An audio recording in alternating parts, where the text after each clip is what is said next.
Math mastery hub में आपका स्वागत है। आज हम यूपी बोर्ड परीक्षा 2024 गणित विषय के संकेतांक 324 FB को हल करेंगे, जिसमें हमारा पहला प्रश्न दिया है, निम्नलिखित सभी खंडों को हल कीजिए, सही विकल्प चुनकर अपनी उत्तर पुस्तिका में लिखिए। पहले का भाग दिया है, फलन f such that r to r fx equal to 5x for all x belongs to r द्वारा परिभाषित है। सही उत्तर का चयन कीजिए। तो देख रहे हैं यहाँ f such that r to r की बात करता है, अर्थात डोमेन और रेंज दोनों ये हमारी रियल नंबर्स हैं। तो ऐसी स्थिति में fx इक्वल टू 5x अगर देखा जाए तो ये एकेकी और आच्छादक फलन है, क्योंकि ऑप्शन में आच्छादक दिया है, एकेकी नहीं है, तो इसलिए पहले का विकल्प फर्स्ट f आच्छादक है, सही है। तो का में पहला विकल्प सही है। खा नंबर की बात करें, खा में दिया है अवकल समीकरण 5x square D cube Y upon D X cube minus 3 D Y upon D X का whole square plus D square Y upon D X square की power 4 plus Y equal to 0 की कोटि होगी। तो इस अवकल समीकरण में देख रहे हैं सबसे अधिक जो हमारा D cube Y upon D X cube है, इसलिए इस अवकल समीकरण की कोटि 3 होगी। तो ऑप्शन नंबर थर्ड सही है। इसके बाद गा नंबर दिया है समाकलन, लिमिट इसकी 1/√3 से √3 दिया है, dx अपान 1 प्लस एक्स स्क्वायर का मान होगा।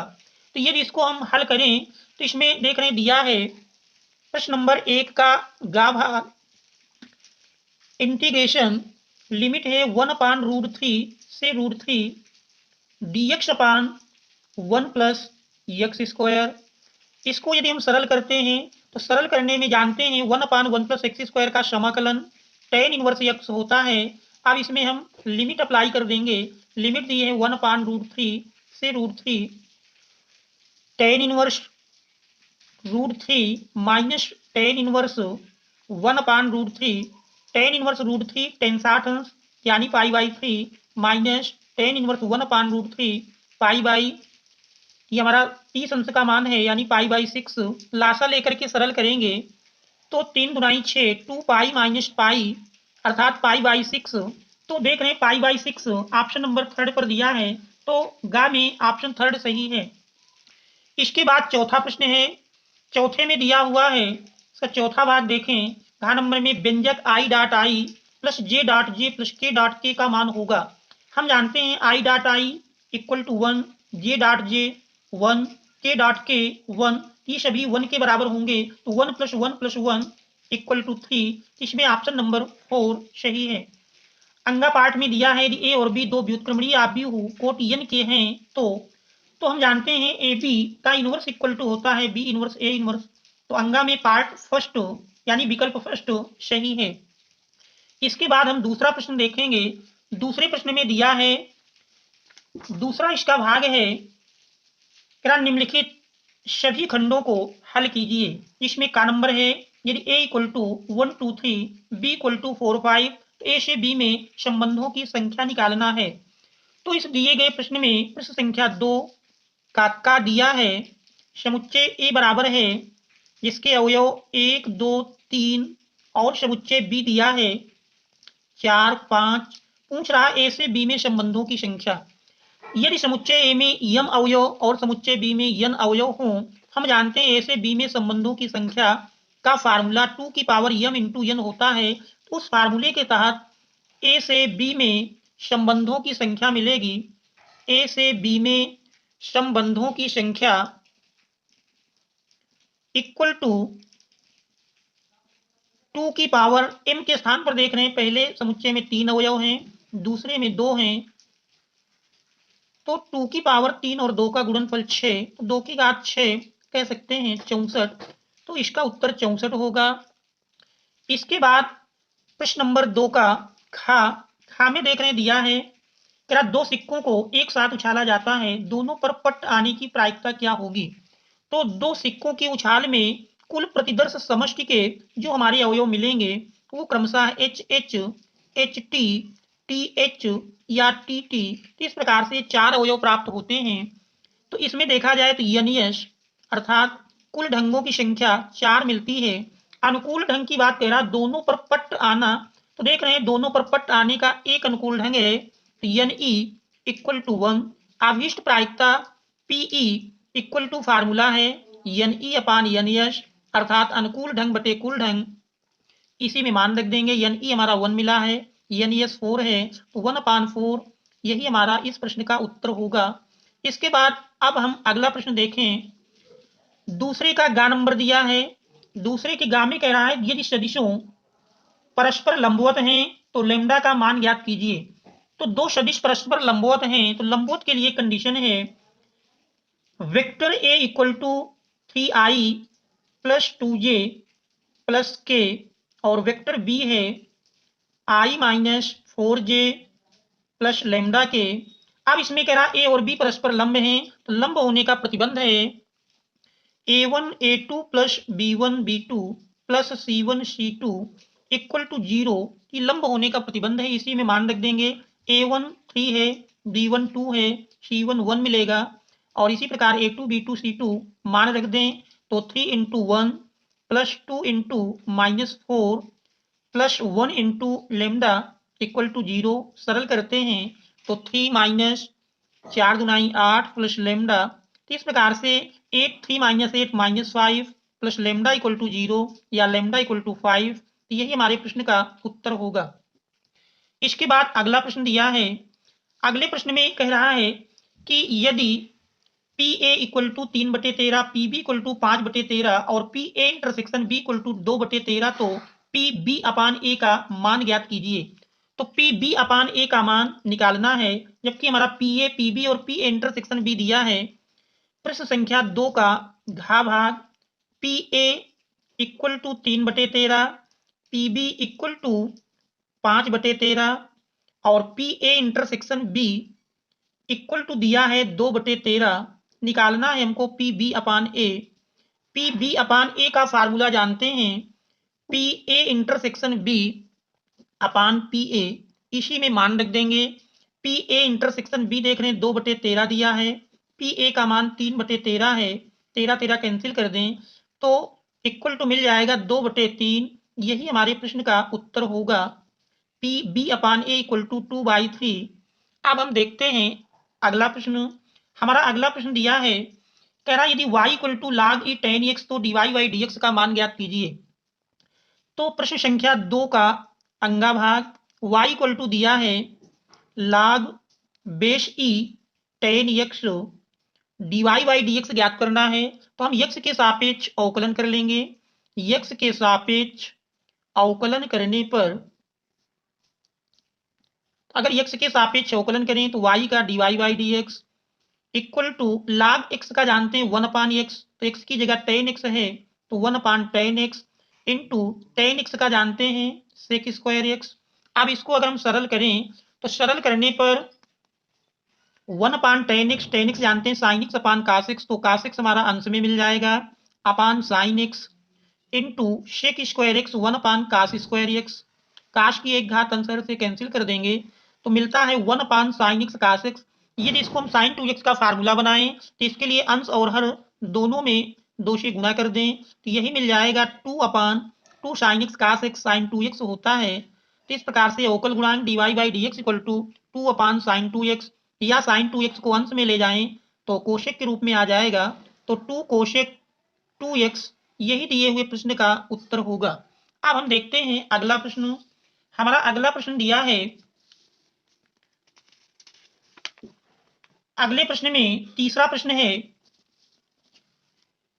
तीसरे में कह रहा सिद्ध कीजिए कि फलन f(x) equal to mod x minus 1 x equal to 1 पर सतत है।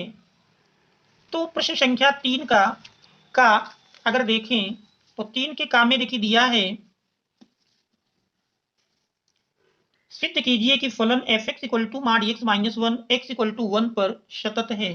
हल करते हैं। प्रश्न संख्या 3 का फलन दिया है f(x) equal to mod x minus 1 और हमको x इक्वल टू 1 पर सतत सिद्ध करना है। तो हम जानते हैं सतत होने की कंडीशन है अगर हम फलन की वैल्यू निकाल लें, राइट हैंड लिमिट निकाल लें, लेफ्ट हैंड लिमिट निकाल लें, अगर तीनों आपस में बराबर आ जाते हैं तो फिर x इक्वल टू 1 पर फलन सतत होगा। पहले हम फलन की वैल्यू निकाल लेंगे f1 equal to mod 1 minus 1 equal to 0। अब हम राइट हैंड लिमिट निकालेंगे, तो right hand limit equal to limit x tends to 1 plus F X, इसी को लिख सकते हैं limit h tends to 0 f 1 plus h। अब दिए गए फलन में x के स्थान पर हम 1 प्लस h का प्रयोग कर लेंगे, तो 1 प्लस एच माइनस 1, 1 कैंसिल कर लिए, तो mod h equal to H और लिमिट अप्लाई कर दें, h टेंड्स टू 0 है तो इक्वल टू 0 मिल जाएगा। फिर हम लेफ्ट हैंड लिमिट निकालेंगे, left hand limit equal to बनेगा limit x tends to 1 minus F x equal to limit h tends to 0 f 1 minus h। अब दिए गए फलन में x के स्थान पर 1 माइनस h लिखेंगे, mod 1 minus H minus 1, 1 cancel कर दिए, mod minus H equal to H, limit apply कर देंगे 0। देख रहे हैं फलन की value right hand limit left hand limit सभी बराबर मिल जाते हैं। R H L equal to L H L equal to फलन की वैल्यू, इसलिए x इक्वल टू 1 पर फलन एफ एक्स सतत है। यही हमको सिद्ध करना था, इस प्रकार से सिद्ध हो जाता है। फिर अगला प्रश्न दिया है, अगले प्रश्न में दिया है क्या tan inverse root 3 minus cot inverse minus root 3 का मान ज्ञात कीजिए। तो प्रश्न संख्या 3 का था tan inverse root 3 minus cot inverse minus root 3, इसका मान निकालना है। हम जानते हैं टेन इनवर्स रूट 3 यानी रूट 3 अगर देखें तो ये हमारा मान होता है टेन 60 अंश का, 60 अंश रेडियन में π/3 माइनस फिर काट इनवर्स माइनस एक्स का फार्मूला है, cot inverse minus X equal to होता है pi minus cot inverse X. तो उस फार्मूले के तहत मान रख करके टेन इनवर्स टेन हटा दिए π/3 minus pi minus cot inverse root 3, तो रूट 3 काट में जानते हैं कि हमारी काट 30 अंश का मान है, 30 को लिखते हैं π/6, सरल कर लेंगे तो π/3 माइनस पाई से π/6 घटाएंगे तो हमारा 6 माइनस 1 यानी 5 π/6, लाशा ले लेंगे 6 3 दुनाई 6, 2 pi minus 5 pi equal to minus 3 π/6, 3 दुनाई 6 तो माइनस π/2 मिल जाता है। तो ये हमारे दिए हुए प्रश्न का उत्तर होगा। इसके बाद अगर हम अगला प्रश्न देखें, अगले प्रश्न में दिया है क्या यदि vector A vector B vector C मात्रक सदिश हैं और A plus B plus C equal to 0 तो A dot B plus B dot C plus C dot A का मान ज्ञात कीजिए। तो दिया हुआ है क्या ए बी सी मात्रक सदिश हैं, प्रश्न संख्या 3 का गा, क्योंकि ए बी सी मात्रक सदिश हैं इसलिए इनका मापांक 1 के बराबर होगा, mod A equal to mod B equal to mod C equal to 1 मिलेगा। आप कंडीशन दी है vector A plus vector B plus vector C equal to 0। अब इसके बाद हम दोनों ओर का वर्ग कर दें या कहें सिर्फ प्रोडक्ट की प्रक्रिया अपनाएं, तो इससे हमारा बन जाएगा vector A plus vector B plus vector C का होल स्क्वायर इक्वल टू 0 का स्क्वायर 0 मिलेगा। इसके बाद होल स्क्वायर तोड़ेंगे, वेक्टर ए का स्क्वायर प्लस वेक्टर बी का स्क्वायर प्लस वेक्टर सी का square plus 2 A dot B plus B dot C plus C dot A equal to 0। Vector का square equal to होता है उसके मापांक का स्क्वायर, तो हम इसके मापांक का स्क्वायर लिख सकते हैं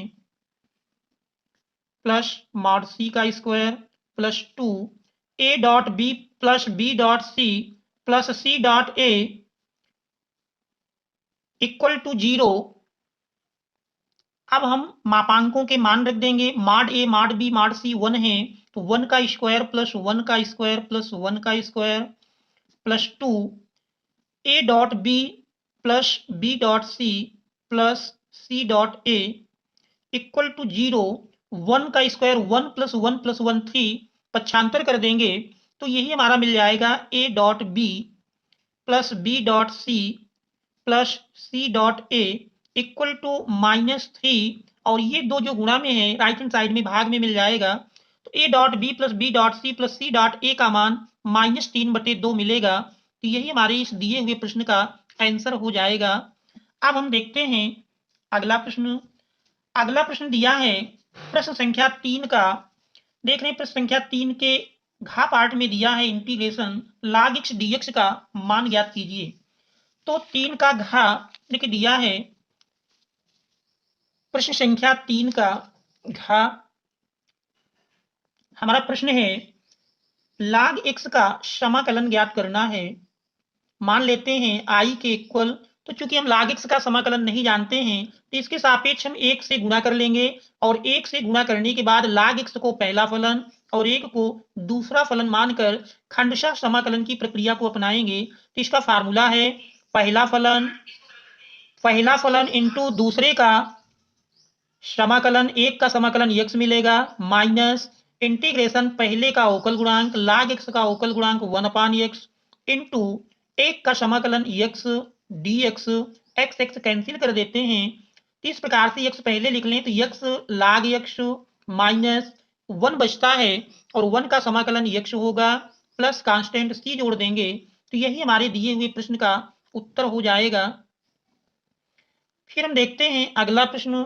हमारा अगला प्रश्न दिया है, अगले प्रश्न में प्रश्न संख्या 4 में दिया है कह रहा निम्नलिखित सभी खंडों को हल कीजिए। x equal to a theta plus sine theta, y equal to a 1 minus cos theta, तो dy बाई dx ज्ञात कीजिए। तो ये प्रश्न दिया है, अर्थात तो x और y के दो फलन हैं, हमको dy बाई dx का मान निकालना है। तो इसमें देख रहे हैं प्रश्न संख्या 4 का 4 के का में x इक्वल टू दिया है x equal to a theta plus sine theta और y equal to a 1 minus cos theta. हमको dy बाई dx का मान ज्ञात करना है। तो थीटा के सापेक्ष अवकलन करने पर पहले x का कर लेंगे तो dx upon D theta equal to A अचर है, थीटा का क्योंकि थीटा के सापेक्ष कर रहे हैं 1 मिलेगा प्लस साइन थीटा का अवकल गुणांक कॉस थीटा। अब y का करेंगे dy अपान डी थीटा, ए अचर है 1 का 0 माइनस कास थीटा का माइनस साइन थीटा, तो ये हमारा प्लस बन गया साइन थीटा। अब हमको dy बाई dx निकालना है। तो dy by dx equal to होगा dy upon D theta upon dx upon D theta, दोनों का मान रख देंगे।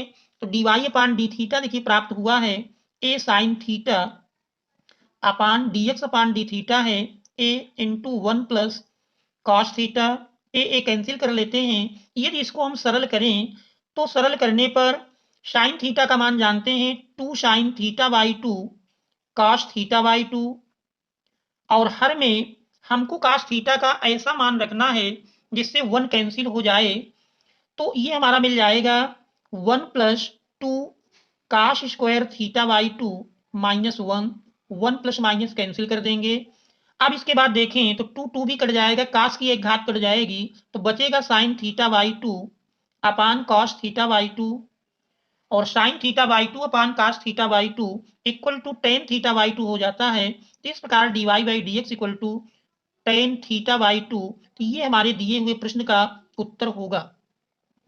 अब हम देखते हैं प्रश्न संख्या 4 का खा। 4 के खा में देख रहे दिया है क्या फलन x की पावर x का x के सापेक्ष अवकल गुणांक ज्ञात कीजिए। तो दिया है फलन x की घात x और x के सापेक्ष अवकल गुणांक निकालना है। तो इसको देखिए हल करते हैं। प्रश्न संख्या हमारा 4 का खा है। मान लेते हैं माना y इक्वल टू एक्स की पावर x, दोनों ओर का लाग ले लेंगे। दोनों ओर का लाग लेने पर तो मिल जाएगा लाग y इक्वल टू लाग में घात पहले आ जाती है तो x लाग x। अब हम x के सापेक्ष अवकलन करेंगे तो x के सापेक्ष अवकलन करने पर हमारा देखिए मिलेगा लाग y का 1 अपान y का dy by D x equal to देख रहे हैं दो फलन है, पहला फलन दूसरे का अवकल गुणांक प्लस दूसरा फलन इनटू पहले का अवकल गुणांक x कैंसिल कर दिए तो इस प्रकार से अगर देखेंगे तो ये हमारा मिलेगा dy by D x, y right hand side में ले जाएंगे, गुणा में जाएगा तो 1 प्लस log x। अब हम y का मान रख दें तो dy by D x equal to X की power x into 1 plus log x। यही हमारे दिए हुए प्रश्न का आंसर होगा। अब हम देखते हैं अगला प्रश्न। अगले प्रश्न में दिया है कह रहा integration minus pi by two से पाई बाई टू लिमिट है sign square X D X का मान ज्ञात कीजिए। तो प्रश्न संख्या 4 का ग हमारा प्रश्न है integration minus pi by two से plus pi by two sine square X D X, इसका मान निकालना है। तो इसका मान निकालने के लिए हमने इसको इंटीग्रेशन आई के बराबर माना। अब इसमें हम प्रगुण नंबर 5 का प्रयोग करेंगे। प्रगुण नंबर 5 हमारा है, प्रगुण नंबर 5 में integration minus a to plus a f x D x equal to होता है, इसके दो भाग हो जाते हैं। पहला 2 0 to a f x D x, जब एफ एक्स सम फलन हो तो सम फलन की स्थिति में हमारा 2 0 to a f x D x, और यदि एफ एक्स विषम फलन है तो इसका मान 0 के बराबर मिलता है जब एफ एक्स विषम फलन है।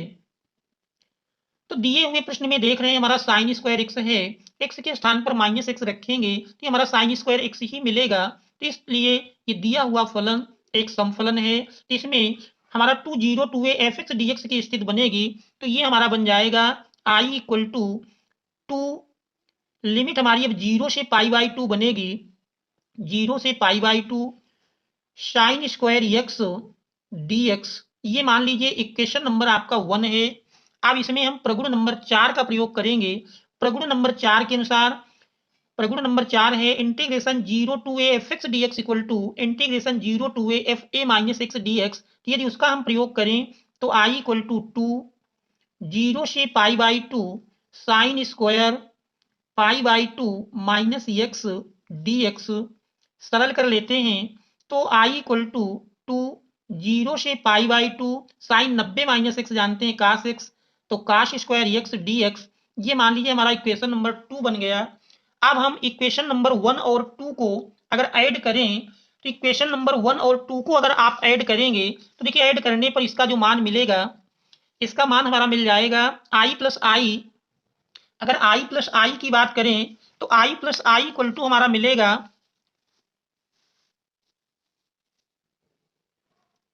आई plus I equal to 2i equal to, और यहां से देख रहे हैं राइट हैंड साइड में दोनों में 2 और इंटीग्रेशन, तो ये हम कॉमन कर लेते हैं 2 0 से पाई बाई 2 डी एक्स, ये हमने कॉमन किया और जो शेष बचा उसको ब्रैकेट में लिख दें sine square x plus cos square x, sine square x plus cos square x.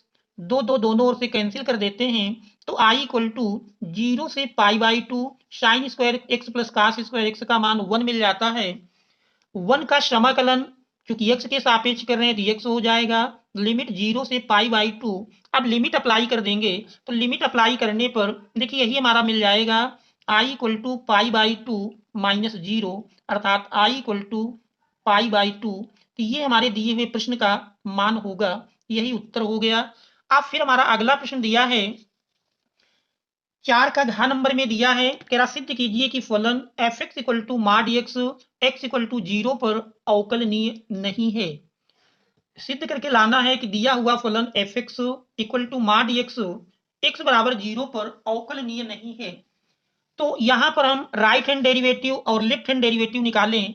अगर राइट हैंड डेरिवेटिव और लेफ्ट हैंड डेरिवेटिव ये मान अगर हमारे समान आ जाते हैं तो ऐसी स्थिति में दिया हुआ फलन अवकलनीय होता है। अगर ये मान समान नहीं आएंगे तो फिर ये दिया हुआ फलन अवकलनीय नहीं होगा। तो दिया हुआ फलन एफ एक्स इक्वल टू प्रश्न नंबर 4 का घा, 4 के घा में देख रहे हैं दिया है फलन है f x equal to mod x x बराबर 0 पर जांच करना है। तो सबसे पहले हम राइट हैंड डेरिवेटिव निकालेंगे जिसको आर एफ डैश ए के रूप में भी दर्शाते हैं। तो इसका फार्मूला होता है limit h tends to 0 F A plus H minus F a upon h. इसी में आर एफ डैश ए के स्थान पर चूंकि x बराबर 0 पर निकाल रहे हैं तो 0 हो जाएगा।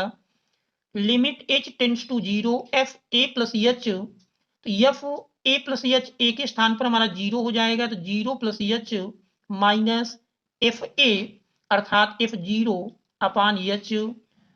फलन के अनुसार limit h tends to 0 F 0 plus H, तो फलन हमारा F x equal to mod X है, तो एक्स के स्थान पर 0 प्लस एच लिखेंगे, तो माड 0 प्लस एच माइनस एफ 0 का मान निकालें तो देख रहे हैं एफ 0 का जो मान मिलेगा एफ 0 इक्वल टू माड 0 इक्वल टू 0, ये मान हमारा 0 मिल जाएगा अपान एच।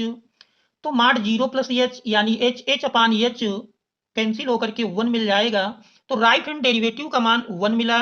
अब हम लेफ्ट हैंड डेरिवेटिव निकालेंगे, L H D R L f dash 0, तो ये वैल्यू हम निकालेंगे तो ये बनेगी लिमिट h टेंड्स टू 0, और यहाँ पर जो हमारा आर एफ डैश ए का फार्मूला है लेफ्ट हैंड डेरिवेटिव में h के स्थान पर माइनस h हो जाता है, ये सूत्र बनेगा f 0 minus H minus f 0 upon minus h. सरल करते हैं तो limit h tends to 0 F 0 minus h अर्थात mod 0 minus H minus f 0 का मान 0 है अपान माइनस एच। और सरल करते हैं तो लिमिट h टेंड्स टू 0 माड 0 माइनस एच एच होगा अपान माइनस एच, कैंसिल कर दिए तो देख रहे हैं इसका मान -1 मिलता है।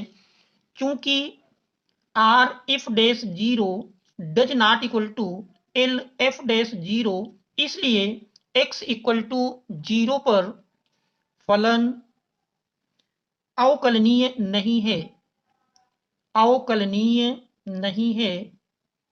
तो यही हमको सिद्ध करना था, इस प्रकार से प्रश्न सिद्ध हो जाता है। बच्चों यदि अभी तक आपने वीडियो को लाइक नहीं किया है तो सबसे पहले वीडियो को लाइक कर लीजिए, एवं चैनल को सब्सक्राइब नहीं किए हैं तो चैनल को सब्सक्राइब कर लीजिए, एवं अपने मित्रों तक वीडियो को शेयर कर दीजिए। और यदि और कोई आपको समस्या आती है तो उसको कमेंट्स के माध्यम से जरूर बताएं। Thanks all of you for watching.